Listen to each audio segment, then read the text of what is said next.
ଶ୍ରୀମଦ୍ ଭାଗବତ ଆମ ପାଇଁ ଦର୍ପଣ ସମାନ। ଆମେ ଓଡ଼ିଆ, ଆମ ଭାଷା ବଡ଼ ବଢ଼ିଆ। ଆମକୁ ବାଟକୁ ଆଣିବା ପାଇଁ ଯାହା ଲେଖା ଅଛି ତାହା ହେଲା, ରାଜା ହର୍ଯାକ୍ଷ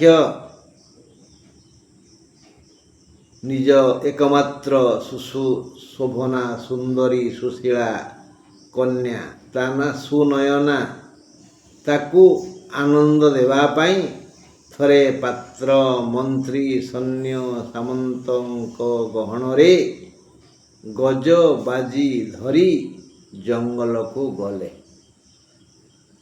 ଜଙ୍ଗଲରେ ସମସ୍ତେ ଭିନ୍ନ ଭିନ୍ନ ବିଭାଗରେ ବିଭାଜିତ ହେଲେ।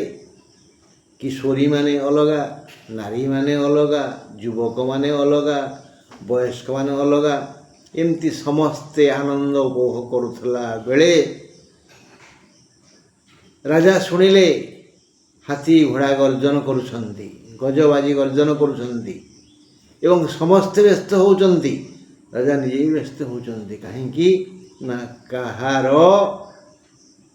ପରିସ୍ରା ହେଉନି। ସମସ୍ତଙ୍କୁ ପରିସ୍ରା ଲାଗୁଛି, ମୂତ ଲାଗୁଛି, କଷ୍ଟ ହେଉଛି, ତଳିପଟ ବିନ୍ଧିବା ଆରମ୍ଭ କଲାଣି, କାହାର ପରିସ୍ରା ହେଉନି। କାହିଁକି? ଏ ବିଷୟରେ ସମସ୍ତଙ୍କୁ ପଚାରି ବୁଝିବା ପାଇଁ ଏକଜୁଟ କଲେ। ତାପରେ ଆସନ୍ତାକାଲି ଶୁଣିବା ବନ୍ଧୁ।